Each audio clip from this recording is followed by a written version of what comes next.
Wi-Fi in schools is safe. True or false? We don't believe in putting antennas near schools, so why are we so willing to put antennas inside schools?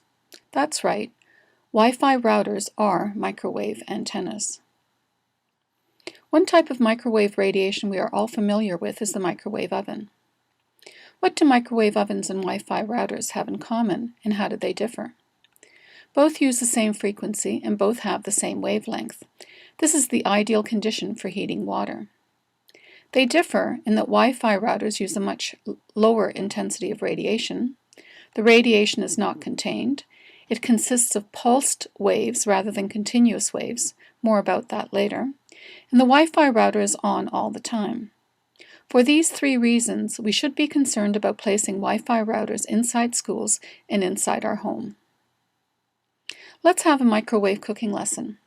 We can bake a potato in a microwave oven set at 100% power within 6 minutes. If we reduce the power to 50%, it will take twice as long, or 12 minutes, to bake the potato. This is called the time-weighted exposure. Now let's replace the potato with students and the microwave oven with a school. Students in school are exposed to microwave radiation for 6 hours a day, 5 days a week, for 40 weeks each year. That comes to 1,200 hours a year of exposure. After 10 years, they're exposed to microwave radiation for 12,000 hours. Let's put this 12,000 hours into perspective. The Interphone study was published in 2010.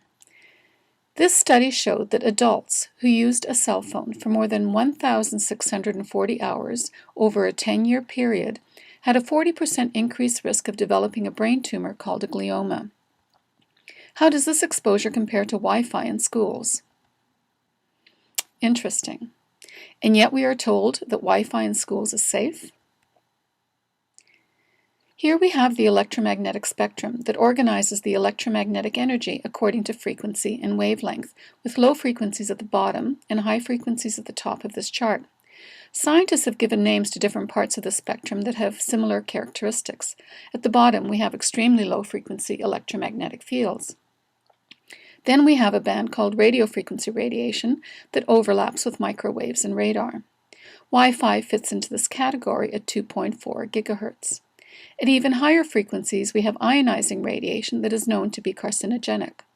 Both radio frequency and extremely low frequency fields are classified as possibly carcinogenic by the World Health Organization.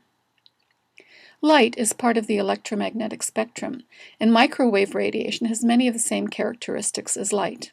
For example, light can be transmitted through windows, reflected or focused by mirrors and glass, absorbed by dark colors.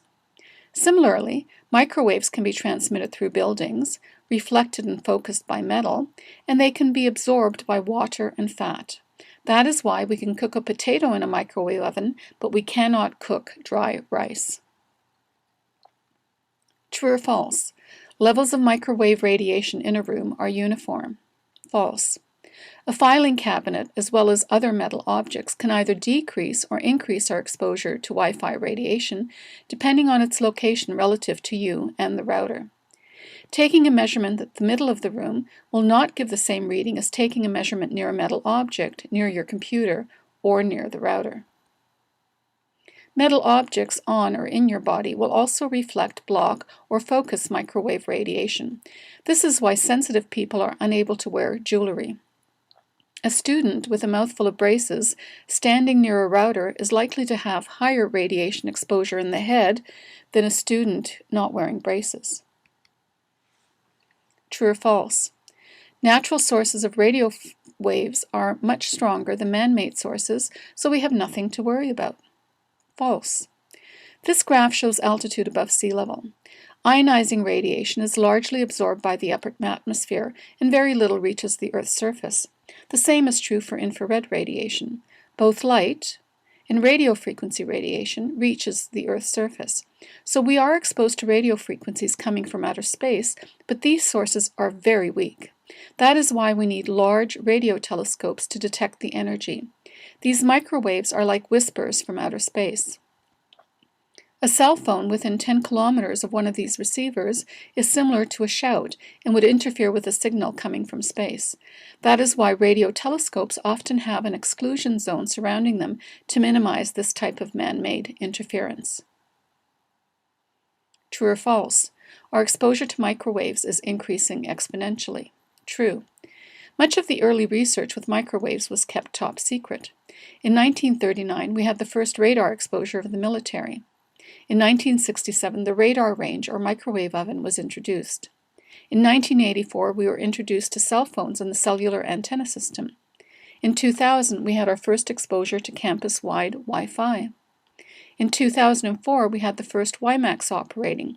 This is now called LTE, an acronym for long-term evolution, also for long-term exposure. In 2008, schools began to install Wi-Fi routers. In 2010, smart meters began to be placed on homes to record electricity, water, and gas consumption. So most of our exposure to radio frequency microwaves dates back about 30 years. Here are some of the major changes in our exposure. In the past, our exposure was intermittent. Today, it is constant. The radiation is no longer limited to military bases and airports. Today, we have transmitters inside our home. In the past, exposure was limited to a few occupations. Today, infants and children are exposed. We can use the flood analogy to describe the increasing levels of microwave radiation. Low levels have no effect, but as the level rises, a few people are adversely affected. Those below the line have become electrically hypersensitive. As the level continues to increase, more people will become adversely affected. True or false? Wi-Fi radiation is pulsed, and pulsed radiation is more harmful. True. We don't know all the reasons for this, but one reason is the way it's measured. Here we have radiation that is not pulsed. The maximum value and the average value are quite similar. With pulsed radiation, the maximum or peak value is much higher than the average value. And since many health authorities measure only average values, they underestimate exposure considerably. The intensity of radio frequency radiation can be measured using power density. Guidelines in various countries differ orders of magnitude, or by 100,000 units. This is unheard of for chemical toxicants and for ionizing radiation, where standards globally are quite similar. The worst guidelines are in the UK, but Canada and the United States are not far behind. Guidelines in Russia and Switzerland are at least 100 times more protective. These guidelines are not effective because adverse effects occur at much lower levels of exposure, as shown in red. True or false? Industrial strength Wi-Fi is used in schools. True. Indeed, this is how some companies advertise their powerful wireless routers. True or false? Wi-Fi base stations constantly emit radiation. True. Wi-Fi base stations or routers in the school have multiple antennas. These antennas emit a beacon signal. The routers are placed at various locations as shown in this floor plan. Each router emits microwave radiation that is always on. With multiple routers, the entire school is blanketed with microwave radiation. True or false?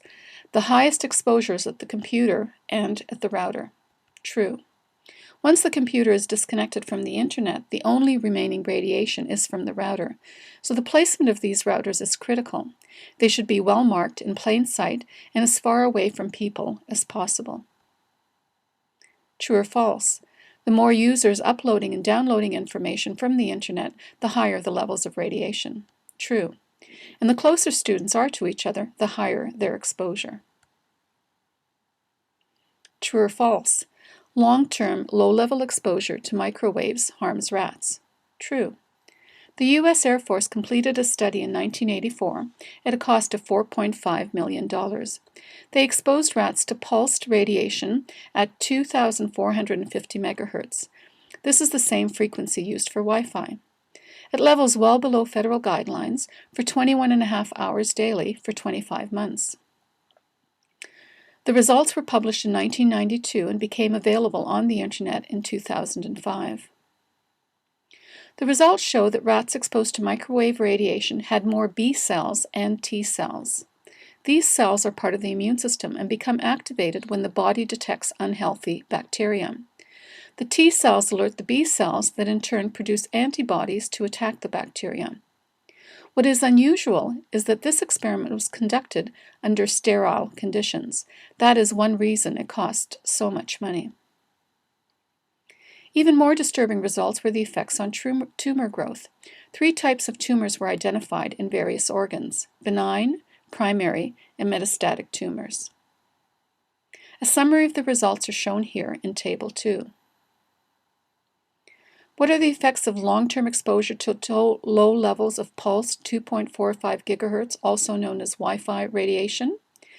A 16% increase in benign tumors, a 100% increase in metastatic tumors, a 260% increase in primary tumors, and it affects the immune system.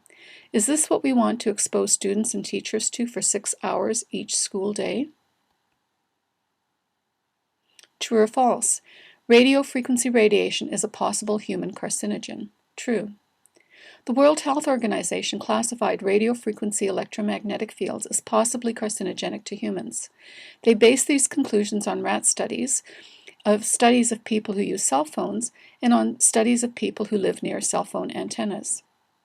In their press release, because they mentioned gliomas and wireless phones, some falsely believed that only cell phone radiation was potentially carcinogenic and that we didn't need to be concerned about other forms of radio frequency radiation.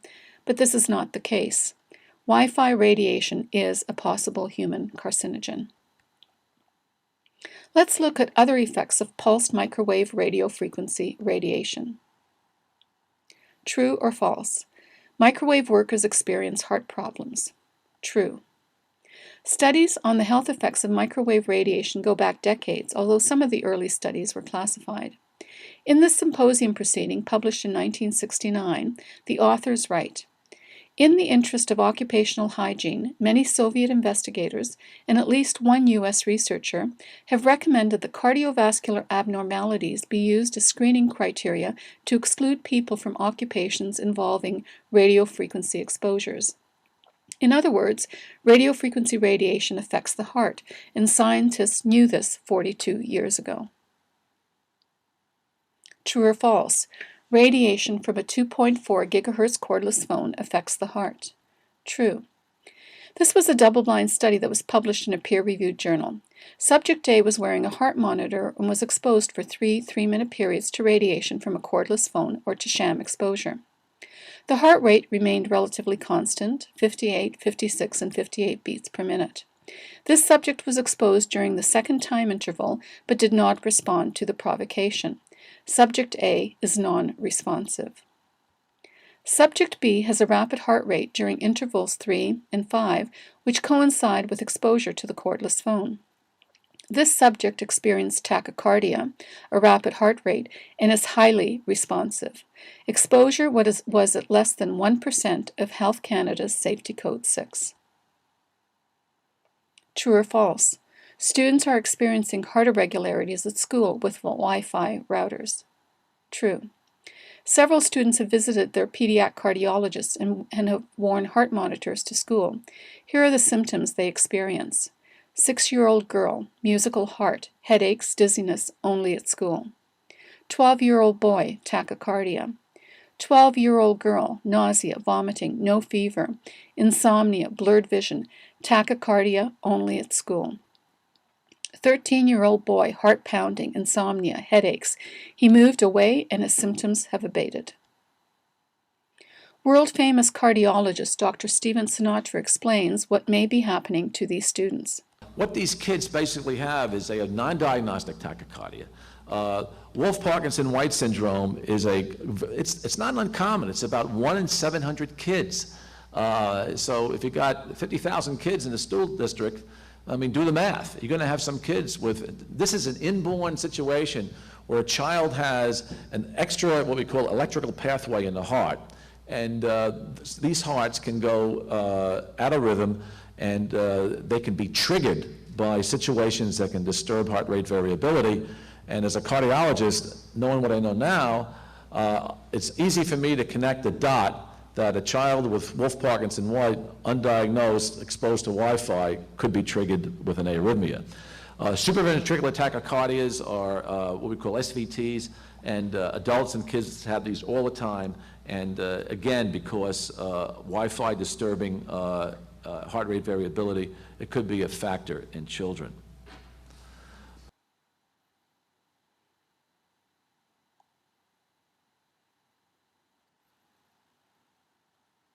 True or false? 2.4 gigahertz affects the blood. True. This is what my blood looks like in a clean electromagnetic environment. Few cells are separate, and a few cells are sticking together. This is what my blood looks like after I used a cordless phone for 10 minutes. My blood cells are sticking together. This is called rouleau formation and shows an unhealthy condition. The consequences of rouleau formation are reduced oxygen transport to cells and tissues and reduced waste removal. Symptoms may include headaches, fatigue, difficulty concentrating, numbness, tingling in extremities, dizziness, nausea, and weakness. These are the very same symptoms experienced by people who are electrically sensitive and by some students at Mountain View School, as shown in the following video. True or false? Students at school are getting sick with Wi-Fi. True. Hi, I'm Austin Lamond and I'm 14 years old. I go to Mountain View School. I've been suffering weird headaches and dizziness and displacement. Like, it feels like my head is like there's a lot of pressure in my head and it's like repulsing like this. And I just feel like displaced, and then when I'm not there, nothing happens. So, and like I get really like weak, and like it's hard to hold a pencil too, and I can't think straight. Starting this year at Mountain View, I've been getting a lot of headaches and it's been making me really dizzy, and like it feels like I can't concentrate, and you feel like you're not really there. It's hard to explain. The thing that concerned us was that she always got better when she got home, and we couldn't figure out what was going on. We got her eyes checked and found out that wasn't it, and actually had everything checked and found out that wasn't it. And she's still, to this day, when she goes to class, probably about 4 out of the 5 days that she's there, she's coming home with a headache. And I mean significant headache where she just take Tylenol or Advil. True or false? 2.4 gigahertz affects sperm. True. Studies with human sperm cells showed that sperm exposed to Wi-Fi radiation near a laptop computer were much slower and had DNA damage. The authors speculate that keeping the laptops in Wi-Fi mode on the lap near the testes may result in decreased male fertility. Does Wi-Fi affect female egg cells? We don't know, but if it does, exposure of one generation may have consequences on future generations. True or false?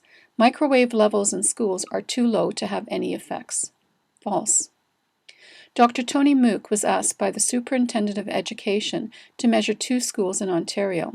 The testing was completed in November 2010 and was released February 2011. This report concluded that all the observed levels are far below exposure limits currently established by proposed major international and national agencies or organizations for public, including children, or occupational exposure. These conclusions are wrong. On page 5 of the report for Mountain View School, one reading is 34% above Health Canada's Safety Code 6 guideline, which is 1 milliwatt per centimeter squared. The Czech guideline for pulsed radiation for 6 hours a day is 0.004 and is much lower than Health Canada's guideline. Our study with heart rate variability showed response at 0.003. 43% of the measurements in the school exceeded the values that caused heart problems in adults in our study. Disturbingly, this is the same school where students complained of heart palpitations and headaches. Here are results of radiation levels in classrooms, blue bars, as they are compared with radiation near cell phone antennas, red bars. In Ontario classroom, with no routers and no computer, the level of radiation was very low, 0.01 microwatts per centimeter squared. With one computer accessing the internet, radiation jumps to 12.5 units, and with one cell phone accessing the internet, it jumps to 40 units. In a classroom with one router, radiation levels are much higher, even though no computer is accessing the internet. In a Vermont school, the levels of radiation were almost the same as the levels 100 meters from a cell phone tower. Levels near the laptop and near the routers were even higher. Several studies have documented adverse health effects experienced by people who live near cell towers. Here are a few that provide exposure levels. Here are the levels at which people experience symptoms of electro-hypersensitivity: cancer, problems with the immune system, problems with their nervous system, and reduced sperm count. Yet we are told that levels in the classroom are too low to have any adverse effects, and that the guidelines are protecting us. Cell phone antennas should not be placed near schools, and Wi-Fi routers should not be placed inside schools. So what are the options? The worst option is the one that most schools are using: Wi-Fi everywhere, always on. This is the high-tech and low-intelligence option. A better option is the modified Wi-Fi. Here, schools limit the location and the time of use and adjust behavior. The best option is a wired connection, which is both high-tech and high-intelligence. The Parliamentary Assembly Council of Europe agrees. In their Resolution 1815 on the potential dangers of electromagnetic fields and their effects on the environment, they recommend, for children in general, and particularly in schools and classrooms, give preference to wired internet connections and strictly regulate the use of mobile phones by school children on school premises. There are three wired alternatives to wireless: Ethernet, which many schools already have, so their Wi-Fi system is redundant; fiber optics, which is perhaps the best option, but makes sense only if there is fiber optics in the community. Otherwise, it's too expensive for most schools to afford. The third option is the power line adapter. Several makes are available. Basically, you purchase two adapters. One connects to the router, the other to the computer. Both have an Ethernet port, and both are plugged into an electrical outlet. These adapters convert the wiring in a building to an Ethernet connection. Each computer needs its own power line adapter. This method is faster than Wi-Fi, more secure, more energy efficient, less expensive, and best of all, it does not emit microwave radiation. Wi-Fi radiation is not safe. It promotes tumors in rats. It affects sperm motility and viability. It causes DNA damage. It causes rouleau formation of the blood. It contributes to headaches, dizziness, nausea, weakness, and concentration problems. It causes arrhythmia and tachycardia. It damages the heart. It may cause heart irregularities in as many as 1 in 700 students. If half an hour a day exposure to cell phones contributes to brain tumors, can we be so sure that 6 hours of exposure to Wi-Fi in schools is safe? How much confidence do we have in the system when exposure exceeded guidelines in one school where the students are complaining of headaches and heart problems and nothing has been done about it? In the end, can we afford to make mistakes?